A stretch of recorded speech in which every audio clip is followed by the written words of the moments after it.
देवराजसेव्यमानपावनाङ्घ्रिपङ्कजं व्यालयज्ञसूत्रमिन्दुशेखरं कृपाकरं नारदादियोगिवृन्दवन्दितं दिगम्बरं काशिकापुराधिनाथकालभैरवं भजे।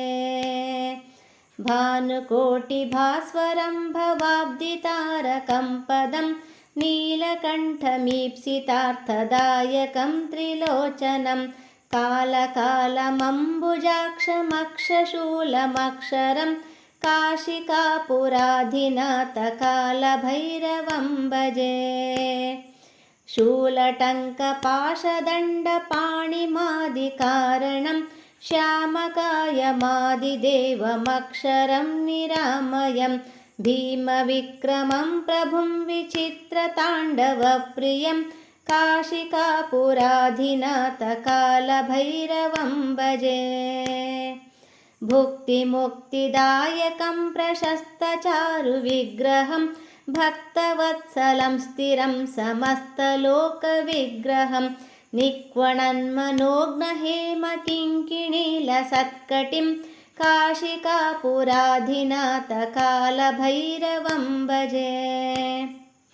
धर्मसेतुपालकं त्वधर्ममार्गनाशकं कर्मपाशमोचकं सुशर्मदायकं विभुं स्वर्णवर्णकेशपाशशोभिताङ्गनिर्मलं काशिकापुराधिनाथकालभैरवं भजे।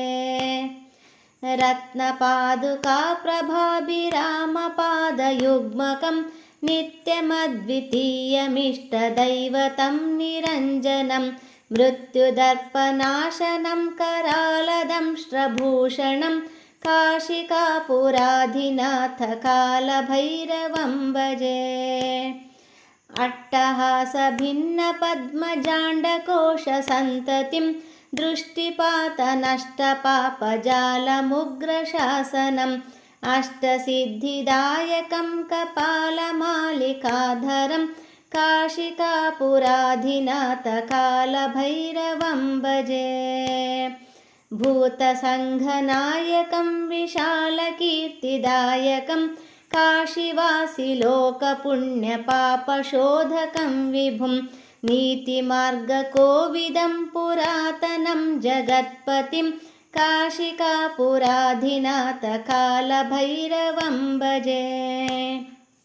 कालभैरवाष्टकं पठन्ति ये मनोहरं ज्ञानमुक्तिसाधकं विचित्रपुण्यवर्धनं शोकमोहलोभदैन्यकोपतापनाशनं ते प्रयान्ति कालभैरवाङ्घ्रिसन्निधिं ध्रुवम्। इति श्रीमच्छङ्कराचार्यविरचितं श्रीकालभैरवाष्टकं सम्पूर्णम्।